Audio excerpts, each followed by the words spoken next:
अस्सलाम वालेकुम नाज़रीन, जेजे टीवी के प्लेटफॉर्म से मैं आपका अपना भाई सोनू आपकी खिदमत में हाजिर हूँ। नहायत ही अफसोस के साथ, जैसा कि आपको मालूम है कि तुर्किया के शहर में एक बहुत बड़ा जल्जला आया हुआ है और उसकी वजह से, जैसा कि आपको मालूम है, और 17,000 के करीब लोग जो है कि वो लुकमाए अजर बन चुके हैं।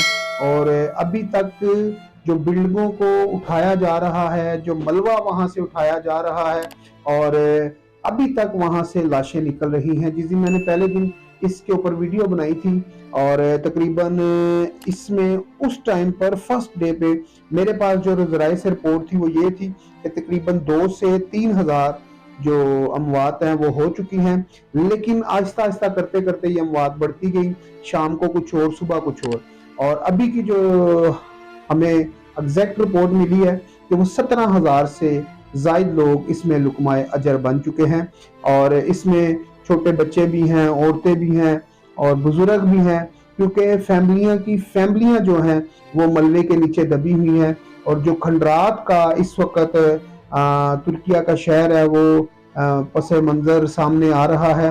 वो मंजर क्या है, जिस तरह एक खंडरात है इस तरह के खंडरात सामने आ रहे हैं। और बहुत ही अफसोस के साथ हम आपको ये बता रहे हैं कि जैसे हमने देखा कि आपको वीडियो में नजर भी आ रहा होगा, छोटे छोटे बच्चे हैं जो मलबे के नीचे से निकल रहे हैं, रोना आता है, अपने बच्चे सामने आ जाते हैं।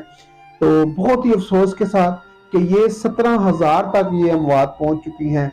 और मजीद इसमें अमवात का जो है बढ़ने के खदशात हैं, क्योंकि जैसे जैसे नीचे से खुदाई होगी और जो मलबा है वो उठाया जाएगा तो मजीद लाशें निकलने की यहाँ पर वो है, उम्मीद है कि नीचे बहुत ज्यादा लाशें हैं जो अभी तक निकाली नहीं जा सकी। और खुशी की बात यह है कि हमारी पाक फौज भी वहां पर खिदमत सर अंजाम दे रही है और हमें फख्र है अपनी फौज पे, मुल्क पाकिस्तान पे। और ख़ास करके इस टाइम के जो हमारे सिटिंग प्राइम मिनिस्टर हैं मियाँ मोहम्मद शहबाज शरीफ साहब, उनने एक अकाउंट बनाया है। और आप सबसे मेरा इस वीडियो के ज़रिए भी रिक्वेस्ट है कि उस अकाउंट में आप ज़्यादा से ज़्यादा अतिया करें, ताकि हमारे जो तुर्क बहन भाई हैं उनकी जो इस वक्त मुसीबत में है उनकी जो है हेल्प की जाए। जिस तरह के कुछ ही अरसा पहले अभी हमारे जो पाकिस्तान में सैलाब आया था, उसके हवाले से काफ़ी सारे मुल्कों ने हमारी भी हेल्प की थी। हमारे सैलाबजदगान बहन भाइयों के लिए काफ़ी सारी इमदाद आई थी, और इसमें बढ़ चढ़ के जो इमदाद थी वो अमरीका से आई थी। और अभी भी अमरीका ने तुर्क हुकूमत को कह दिया कि हम आपकी हेल्प करेंगे। मकसद ये है यहाँ पर बात करने का कि ये आपका भी हक बनता है, मेरा भी हक बनता है कि हम जो मुसीबत में और जो लोग मर गए हैं उनकी हेल्प की जाए, जो जिंदा हैं, जो जख्मी हैं।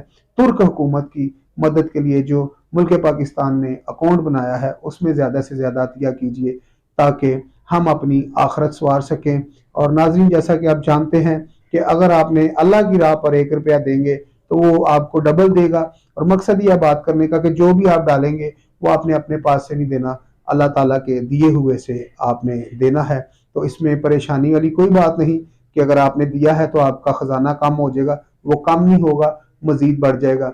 मुल्क पाकिस्तान हुकूमत को जो उसने ये इक़्तिदाम किया है उसके लिए हम सलूट करते हैं, और पाक फौज को भी सलूट करते हैं कि जो वहाँ पर जख्मियों के लिए और जो वहाँ की बिल्डिंगें थी जो खंडरात का मंजर दिखा रही हैं उनको अच्छे तरीके से काम कर रहे हैं।